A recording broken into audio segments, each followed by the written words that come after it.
प्यारे बच्चों, वसंत भाग 3 कक्षा 8 के लिए हम लोगों ने जो पढ़ा दीवाने की हस्ती, दीवानों की हस्ती पाठ से आज करेंगे प्रश्न उत्तर।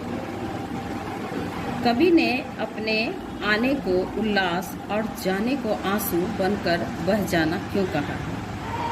कवि ने अपने आने को उल्लास इसलिए कहा है क्योंकि जहाँ भी वह जाता है वहाँ पर मस्ती का माहौल बन जाता है और लोग प्रसन्न हो जाते हैं। कवि ने अपने जाने को आंसू बनकर बह जाना इसलिए कहा है क्योंकि वह जब कभी जाता है तब लोग और कवि दोनों ही उदास हो जाते हैं और मस्ती वाला माहौल उदासीन हो जाता है। यानी कवि का कहने का अर्थ है कि जब वो आते हैं तो उल्लास हो जाता है, खुशी का माहौल बन जाता है, और जब वो जाते हैं तो बिल्कुल उदासी वाला माहौल बन जाता है। भिखमंगों की दुनिया में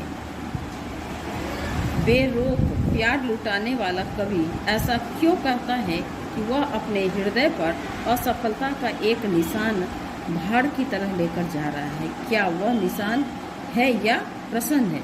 वह निराश है या प्रसन्न है? अगला प्रश्न जो बोल रहा है, भिखमंगों की दुनिया में बेरोक प्यार करने वाला कवि ऐसा क्यों कहता है कि वह अपने हृदय पर असफलता का एक निशान भाड़ की तरह लेकर जा रहा है? क्या वह निराश और प्रसन्न है या प्रसन्न है?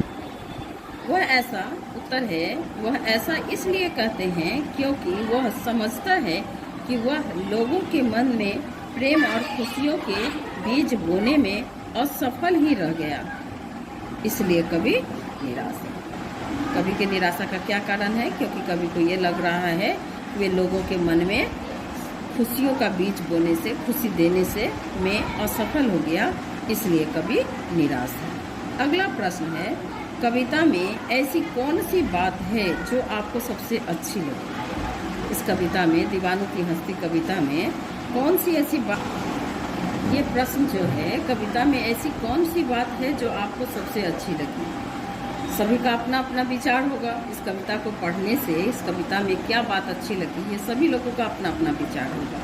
लेकिन हमने जो उत्तर लिखा है, कविता में सबसे अच्छी बात कवि का जीवन को जीने का नज़रिया है। कविता में सबसे अच्छी बात कवि का जीवन जीने का नज़रिया है।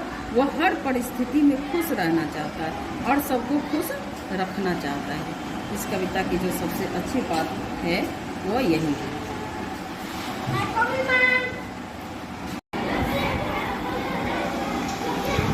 दीवानों की हस्ती पाठ में कविता से आगे, जीवन में मस्ती होना चाहिए, लेकिन कब मस्ती हानिकारक हो सकता है, सहपाठियों के बीच चर्चा कीजिए। इस बात पर चर्चा आप अपने कक्षा में अपने दोस्तों के साथ कर सकते हैं।